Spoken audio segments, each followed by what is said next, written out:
Sahabat Pijar TV, terima kasih sudah klik video YouTube ini. Kiranya kebenaran firman yang saudara dapatkan menerangi kehidupan saudara. Dan untuk mudah menyaksikan video-video lainnya dan mendapatkan update dengan cepat, gimana caranya? Klik subscribe-nya. Jangan lupa berkat Tuhan jangan disimpan sendiri. Klik tombol share di bawah dan dibagikan video ini ke banyak orang sebanyak-banyaknya yang saudara kenal.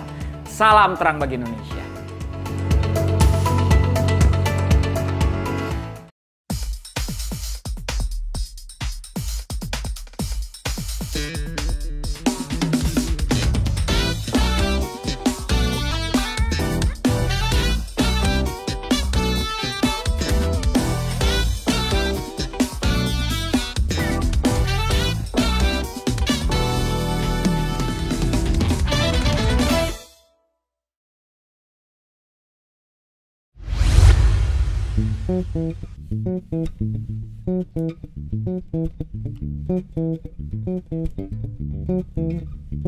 I've seen many places and many faces I've come to know.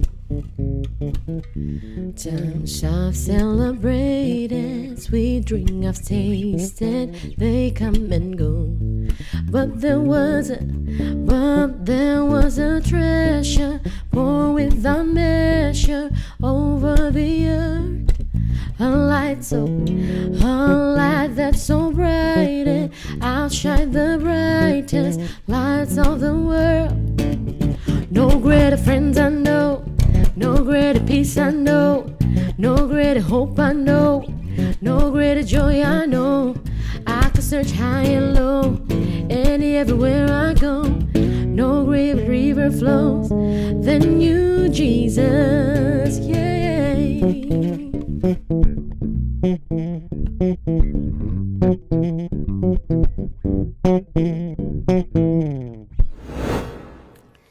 Halo, Yes, balik halo. lagi di When the Music Fades bersama saya Beri Mahua. Dan saya Adinda Syalahita.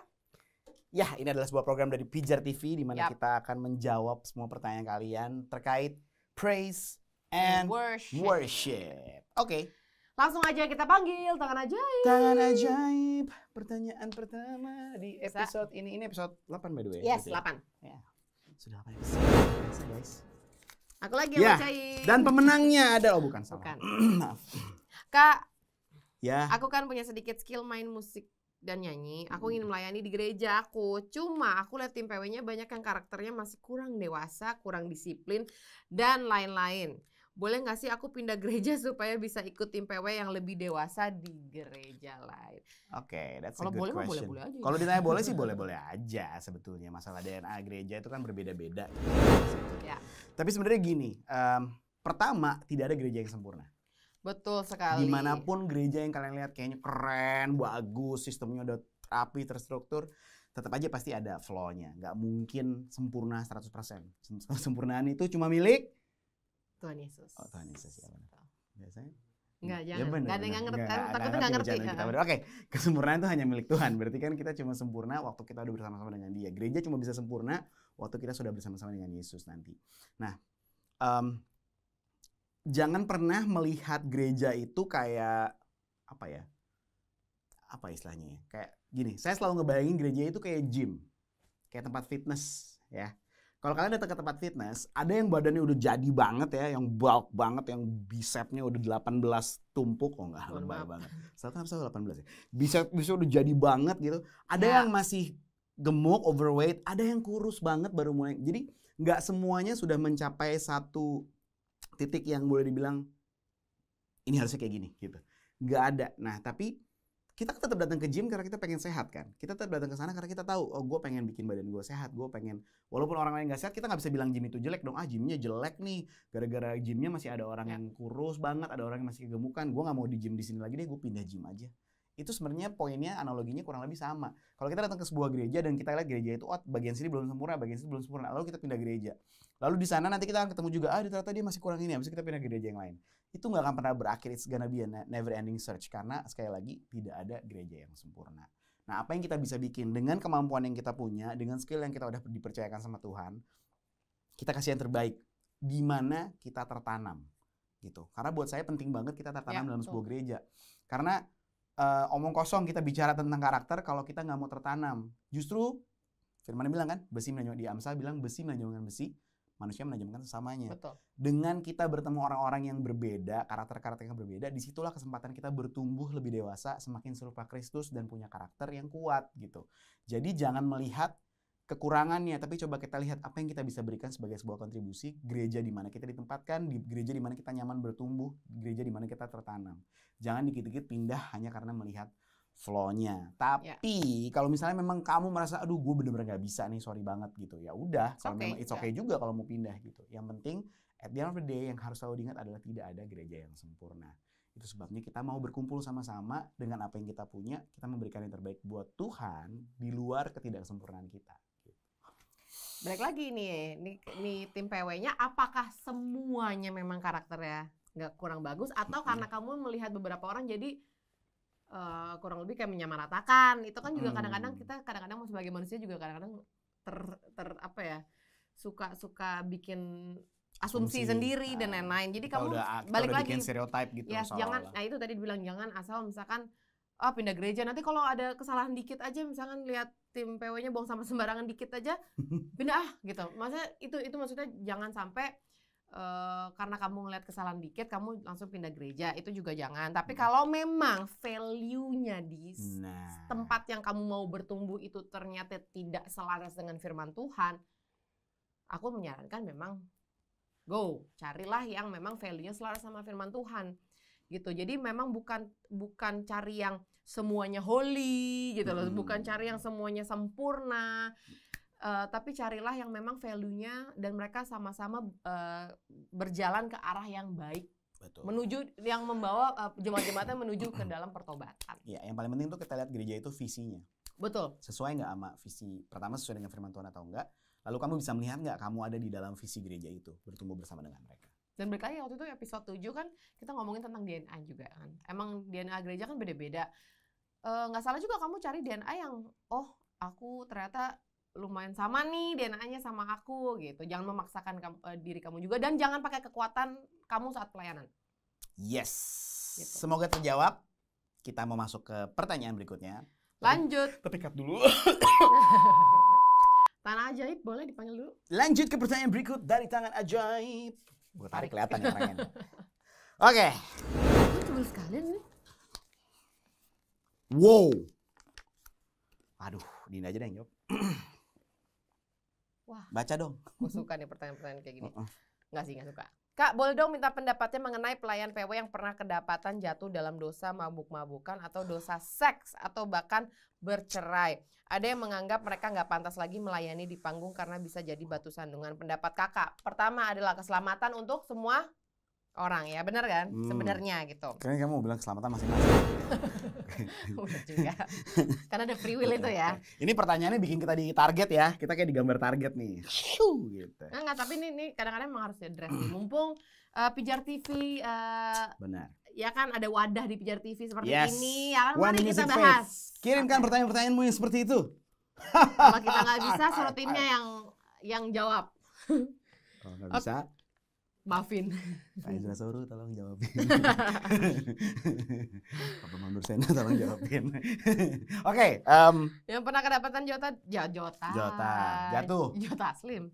Jatuh dalam dosa memabukkan, dosa seks atau bahkan bercerai. Pertama gini ya. Kalau kita lihat di firman Tuhan. Ya. Lupa lagi. Dengan tanda kutip ya. Enggak. Dengan tanda kutip. Enggak perlu di-address firman yang mana. Cuman dengan tanda kutip. Kita bicara dosa, nggak ada loh dosa yang nggak Tuhan bisa ampuni. Tuhan Yesus mau mengampuni semua dosa. Satu-satunya yang dia bilang agak berat adalah mendukakan Roh Kudus ya kan, ketika kamu menolak keselamatan. Pertama kita harus address itu dulu bahwa orang itu tetap sebagai sebuah jiwa walaupun mungkin dia pernah jatuh. Karena gini, sebenarnya dalam hari-hari kehidupan kita pun jatuh kok gitu. Cuman mikir aja juga. Kadang kita mikir aja kan Tuhan Yesus bilang ketika kamu melihat orang aja ya, laki-laki melihat perempuan dengan pikiran yang gak bener aja lu udah berzina di dalam hati. Berarti kan lu sebenarnya sudah melakukan dosa. Seringkali kita melakukan dosa hari-hari yang kita aja nggak sadar gitu. Kita mungkin marah sama orang di jalan, kita maki orang, kita merencanakan sesuatu yang buruk misalnya, itu aja sebenarnya kita udah bikin dosa. Cuman memang kadang-kadang dosa yang terekspos seperti ini membuat kita kayak punya hak buat nunjuk-nunjuk gitu, lu nggak boleh gini, lu nggak boleh gitu. Itu pertama dulu kita address masalah itu. Saya percaya setiap orang punya kesempatan untuk bertobat, setiap orang punya kesempatan dan masih punya pengharapan selama dia masih percaya Yesus untuk selamat. Itu dulu. Ya. Yang kedua, kalau bicara soal pelayanan, ini yang penting. Bagaimanapun juga di dalam sebuah pelayanan kita perlu unity. Itu satu. Kalau kita bicara holy, kita nggak bisa tahu satu persatu yang ada bersama kita mereka beneran holy atau enggak. Tapi kalau seorang ini memang sudah membuat sesuatu yang terekspos dengan jelas, ada baiknya memang jangan melayani dulu. Kenapa? Dia butuh waktu pertama. Dia butuh waktu untuk deal sama dirinya sendiri. Nggak mungkin juga dia bisa langsung naik mimbar dengan pede, dengan santai, lalu tanpa intimidasi gitu, dengan pede banget. Pasti dia akan struggle dulu dengan dosanya dia. Dan itu akan mengganggu pelayanannya dia, satu. Kedua akan mengganggu pelayanan yang lain juga. Yang lain juga mungkin nggak nyaman melayani bareng. Kalaupun dia juga mungkin agak cringe gitu, kayak harus ngebahas, harus awkward gitu. Jadi kadang-kadang it's okay buat dia untuk step aside dulu. Gitu. Dan ada beberapa gereja yang saya tahu pendetanya dengan strict, dengan jelas menyatakan bahwa sorry ya lu nggak pelayanan dulu, tapi lu tetap gue terima sebagai keluarga, tapi lu tidak melayani dulu. Bukan karena apa, bukan karena lu nggak layak atau enggak. Gini, you need time to solve your matter gitu. Lu perlu waktu untuk membereskan itu dulu semua. Lalu tentunya kalau along the way gitu dia bertobat dan dia pengen melayani lagi, harusnya nggak jadi masalah selama dia dapat pemuritan yang benar, dia di-equip. Kita jelasin bahwa semua orang kan pernah bikin salah, semua orang pernah bikin salah, dan semua orang pasti punya kesempatan untuk bertobat, semua orang punya kesempatan untuk jadi lebih baik. Yang penting semuanya itu membawa kenyamanan buat semua yang melayani bareng-bareng. Kenyamanan kesannya jadi ini, bukan kenyamanan. Membawa semuanya bisa melayani dengan atmosfer yang enak. Nah kalau ada satu isu yang semua tahu, it's like you're putting an elephant in the room gitu. Kayak ada gajah gede dalam ruangan. Mulai pakai bahasa Inggris. Mulai bahasa Inggris ya kan. Pajur Chaiwe. Sorry. Maksudnya subtitlesnya di bawah ya. Pajur Chaiwe. Elephant in the room. Maksudnya gini, elephant in the room tuh gini. Ada satu gajah gede di tengah ruangan yang kita tahu, cuma kita sok-sok nggak ngedress gitu kayak nggak ada apa-apa kok gitu. Itu juga denial. Itu juga nggak enak gitu. Orang yang ngejalanin ini juga nggak enak, kitanya juga sama-sama nggak enak. Jadi kadang-kadang butuh waktu, and it's okay gitu. Nah terus tadi pertanyaannya adalah apa? Dia bilang, oh bukan yang ini, salah, maaf. Pantas nggak yang tadi kamu udah bahas jadi batu sandungan soalnya? Oh ya, nggak pantas melayani, iya bener ya udah ya. Oh cuma gitu dong. Ya basically itu, kalau ditanya nggak pantas, Petrus menyangkal Yesus gitu. Petrus menyangkal Yesus. Menurut gua itu seharusnya dosa yang gila banget gitu. Sebagai seorang pengikut Yesus yang 3 tahun jalan sama dia, yang janji saya siap ngikut Yesus kemana aja, tapi kenyataannya begitu, dia dengan masalah dia menyangkal Yesus. Tapi apa yang Yesus lakukan ketika ketemu Petrus pertama kali? Nggak dimarahin tuh, nggak dimaki-maki, nggak dibilang dasar lo gitu. Tapi yang Yesus lakukan apa? Dikasih lagi visinya Petrus. Terus gembalakanlah domba-dombaku gitu. Instead of dia malah, kenapa kemarin kamu bikin gitu.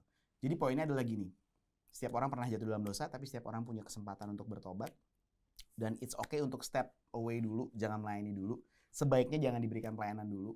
Supaya yang lain gini, yang lain yang sudah menjaga hidupnya dengan baik nih, mereka bisa melihat bahwa oh, ini contoh yang tidak baik, yang jangan diikutin gitu. Sehingga jangan sampai itu malah jadi standarisasi. Nanti, oh dia nggak apa-apa bikin itu, dia tetap pelayanan, berarti gue juga boleh dong gitu. Itu kayak seolah kita sedang memberi license to sin gitu. Jadi memang harus ada tindakan-tindakan yang membuat mereka mengerti bahwa tindakannya itu mempengaruhi dia dalam melayani. Gitu. Tapi jangan kita sampai stop mengasihi dan stop untuk memuridkan. Penting karena gini, aku sendiri pernah mengalami kayak terintimidasi.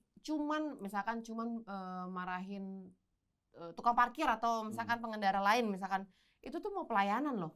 Oh bahkan kita pernah habis pelayanan yang gitu, itu terintimidasi banget, ngerti nggak sih? Karena kita itu dealing with ourselves kan gitu. Nggak usah ditunjuk sama orangnya juga, kita udah terintimidasi duluan kan. Jadi maksudnya nggak dikasih pelayanan tuh lebih gini loh, biar kita take time untuk kayak mendapat perenungan sendiri karena apa yang salah dan apa yang harus dibenerin gitu. Karena kadang-kadang manusia ini suka harus mikir dulu untuk dapat sesuatu gitu. Biarlah dia memikirkan apa yang memang harus dibenerin dulu.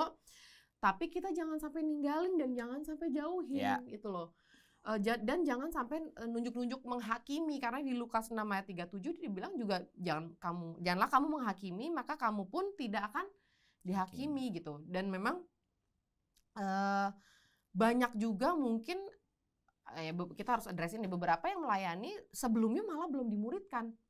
Jadi dia melakukan kesalahan itu memang karena memang dia nggak tahu konsekuensinya Ya. atau bahkan emang dia masih belum di-equip atau apa gitu. Ya, lifestyle belum berubah. Sebenarnya PR yang harus leaders, pokoknya leaders gembala, pokoknya pelayan-pelayan gereja gitu, itu harusnya meng-equip orang-orang di sekitarnya, di gerejanya, jemaat-jemaatnya, pelayan-pelayannya gitu, agar tidak terjadi seperti ini. Dan kalaupun terjadi, kita tahu solusinya seperti apa, bagaimana tidak menjauhkan dia, bagaimana dia tetap mau bertumbuh bersama-sama gitu. Bagaimana tetap menerima dia kalau memang dia nanti mau balik lagi. Dan kenapa kita juga harus di-equip? Karena gini, nggak gampang juga untuk menerima orang yang memang mungkin kesalahannya bahkan sama kita. Iya. Gitu. Jadi semua itu harus di-equip dan semua itu harus renew your mind with his word, itu penting. Makanya balik lagi firman Tuhan, dan penting banget adanya keterbukaan. Yes. Apakah kamu berani di dalam tim kamu ada keterbukaan? Sorry I have to say this. Karena gini, beban orang yang sedang melakukan dosa itu adalah saat dia meng-keep itu sendiri. Dia nggak bisa keluar dari dosa itu. Kayak grogotin dari dalam gitu. Betul. Ya, Dia tahu itu salah, tapi dia nggak tahu cara untuk kayak, mungkin dia nggak, pertama gimana cara dia dikasih solusi, dia aja nggak pernah cerita. Benar. Apakah kamu siap untuk mendengar itu tanpa harus ngejudge? Betul. Yang Gitu penting sih. tadi penting Itu keterbukaan. sehat sih itu, Bang. Keterbukaan penting ya. Betul. Karena keterbukaan adalah awal dari Ketahuan. Oh salah bukan. Awal dari pemulihan. Jadi Oke. harus jadi tim Sabar yang maaf sehat. Ya. Lanjut. Berat sekali pertanyaannya, Tuhan. Terima kasih untuk pertanyaan ini. Aduh, sampai keretak. Tangan ajaib. Ini kedengeran nggak sih tadi keretak? Tangan ajaib. Aku lagi. Baiklah. Kak, bagaimana pendapat kakak dengan tipe WL yang suka go with the flow? Dalam ibadah. Dalam ibadah katanya ngikutin Roh Kudus sampai akhirnya waktu worship yang mendominasi waktu khotbah pendetanya. Apakah ini tertib ibadah namanya? Kak, yang harus kamu tahu adalah Roh Kudus itu disiplin. Ya, Roh Kudus itu tetap teratur. Dan the only thing that goes with the flow is a dead fish. Lagi subtitle ya. Spider, oke. Gini, kalau itu worship night ya, kalau saya nih, if it's a worship night, memang orang tahu dia datang ke sana untuk worship, only just worship 2 jam, lo mau go with the flow, bebas atuh mas, silakan atuh. Gitu. Saya Karena juga, memang rules of the game-nya emang worship terserah, night, gitu terserah kan. gitu. Saya juga tipe orang yang, saya ini suka banget spontaneous worship gitu, dimana kita bener-bener, Roh Kudus lagi mau kemana nih, lu tiba-tiba pengen lagu ini, tiba-tiba pengen lagu itu. Ya. Itu sering banget terjadi, tapi kita harus mengerti konteksnya, apa yang sedang kita buat. Kalau kita buat itu tiap minggu di ibadah mingguan, wow, itu sih namanya PR gitu. Kenapa? Karena gini, semua kan ada timetable-nya gitu, semua ada timeline-nya, kita harus bisa tertib, kita harus bisa teratur sama itu. Pertanyaannya gini, emangnya kalau worship harus lebih dari 20 menit gitu? Emang kalau nggak lebih dari 20 menit, kalau cuma 20 menit emang Tuhan nggak bisa kerja gitu? Lebih parahnya lagi, apakah kalau cuma 5 menit kamu dapat kesempatan worship, emang Tuhan nggak bisa kerja dengan 5 menit itu? As long as you put your heart into it, dan selama kalian benar-benar ngerti bahwa ini Roh Kudus mau buat sesuatu, intentionnya udah bener, 5 menit aja cukup buat Tuhan sebenarnya. Nah, jadi jangan sampai kita, oh belum dapet nih gitu kan, suka gitu ya, kok nggak dapet nih, Nggak ngangkat. nggak ngangkat, pindah lagu ini dulu deh biar ngangkat gitu, nggak dapet, coba lagu itu kadang-kadang jadi coba-coba broku gitu. Jadi sebaiknya kita tetap stick dengan jadwal dan schedule dan konteks yang udah dibangun, yang udah disiapin. Karena itu mempengaruhi satu sesi ibadah loh gitu. Misalnya harusnya worshipnya cuma 20 menit, tapi karena go with the flow jadi 45 menit. Berarti waktu khotbahnya jadi semua. mundur. Di-cut. Keren kalau yang pengkhotbahnya juga, ya udah deh gue ngalah, kurangin waktu. Ternyata dia juga ngotot, malah makin lama. Jemaah sampai berapa jam di gereja gitu, kasihan juga gitu. Apalagi kalau kalian ibadahnya udah multiple. Misalnya ibadah jam 10:30, nanti ada lagi jam 12:30. Nah loh, yang berikutnya juga jadi keteteran gitu. Jadi kita harus melihat bahwa tadi seperti Dinda bilang di awal, Roh Kudus itu tertib loh. Roh Kudus itu tetap disiplin. Roh Kudus tuh nggak liar gitu. Nggak ada karakter rebel tuh nggak ada. Roh rebel itu nggak ada. Roh Kudus itu sangat teratur. Dia bisa berkarya. Dia bisa bikin macam-macam gitu. Tapi dia sangat berkarya dengan sangat teratur, dengan lembut, dengan sopan. That's Roh Kudus gitu. Karakternya tuh seperti itu. Jadi kita harus bisa lihat konteksnya gitu. Kalau memang itu hanya ibadah minggu yang memang kita udah biasa lakukan, pastikan kalian stick to the schedule. Ya mau lewat-lewat dikit sebenarnya sih biasa lah ya. Kita juga kadang 20 menit lebih jadi 25 menit atau 30 menit. Tapi tetap kita tahu bahwa ada sesuatu yang mau kita bikin berikutnya, dan itu adalah satu set gitu. Tapi kalau itu worship night, lu mau go with the flow, flow. Right there, silakan. Tapi contoh misalkan memang dalam ibadah Tuhan spesifik ngomong boleh nggak yang satu lagu ini karena memang harus memenangkan ada satu jiwa lah yang datang saat itu. Ya. Tapi kita jangan lupa kita juga dikasih hikmat sama Tuhan kan. Betul. Jadi kalau misalkan memang oke Holy Spirit maunya arahnya lagunya ke sini dan agak ini dikit, hikmatnya adalah cut-lah lagu yang memang nggak diperlukan saat itu. Gitu. Jadi jangan sampai kita kalau di dalam ibadah, tata ibadah yang sudah dirancang, jangan sampai itu diganggu dan jadi jadi problem untuk banyak orang gitu kan. Kita juga nggak mau kan gitu. Yang lain pada panik dan yang lain pada pusing sendiri, kita juga nggak mau gitu. Betul. Karena Roh Kudus tuh tadi kan seperti kita bilang, Roh Kudus itu teratur dan dia bisa mempersiapkan segala sesuatu beforehand. Betul. Nggak harus saat itu doang. Jadi cantik acaranya. Roh Kudus kerjanya sekarang doang nih. Enggak, dia bisa kerja sehari sebelum, dia bisa kerja dari seminggu sebelum, dia bisa bantu kita rancang selama kita memang bertanya sama dia. Gitu. Roh Kudus selalu work dengan cara yang saya kasih contoh satu lagi deh. Waktu Maria dikasih tahu dia akan mengandung Yesus, bukan Maria doang yang dikasih tahu, Yusuf juga dikasih tahu gitu. Jadi Roh Kudus tuh kerjanya kayak gitu, nggak mungkin cuman sespontaneous itu. Pasti ada sebuah rancangan yang dia bisa siapin. Itu Tuhan yang kita sembah. Itu karakter yang kita harus mengerti. Ada unsur tertib di sana. Oke, kayaknya udah selesai ya. 3 pertanyaannya berat-berat ya. Berat sekali. Episode 8 soalnya kan ini 2023 terlalu banyak ini ya pertanyaan berat ya. Dan 8 kan biar notice. Oke, tapi sebelum kita udahan, jangan lupa ada giveaway untuk setiap pertanyaan yang terpilih. Makanya harus banyak-banyak mengirimkan pertanyaan ke kita. Bener. Karena lihat nih ya guys. Gengs. Ini gila. Ini tote bag-nya juga kan? Tote bag-nya juga. Ada tumblernya warnanya white. Kita kayak rebutan. Ada kaos. Ada kaos. Nih. The key to the kingdom. Bagus banget. Sama yang warna putih. Oke guys. Oh. Sama ini. Ya kan? Yang itu pilih aja Bu. Ini juga mau nih obral. Ya, faith over fear. Jadi kirimkan beberapa pertanyaan ke kita, nanti pertanyaan akan dipilih sama tim Ini pijar. nggak jadi Ibu ya? Ya udah. Masukin lagi. Masukin lagi. Berapa kilonya? Mainnya bal. Udah mulai nggak lucu ah. Oke, terima sampai kasih. kita ketemu di When the Music Fades berikutnya. Sampai jumpa di episode berikutnya. Hanya di Pijar TV. Saya Billy Kumahua. Dan saya Rinda Syalaita. Signing out. God bless you. Bye.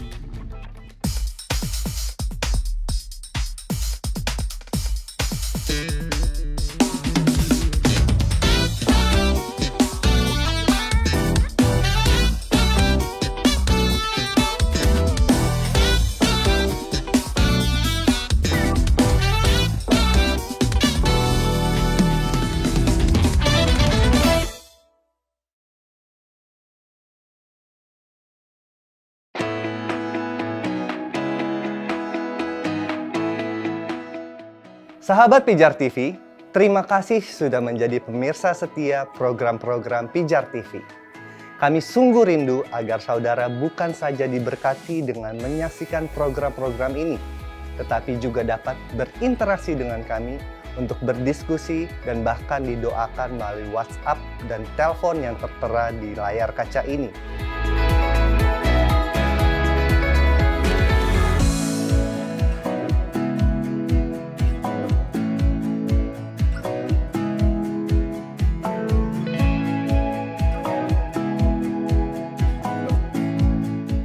Hubungi kami sekarang melalui WhatsApp.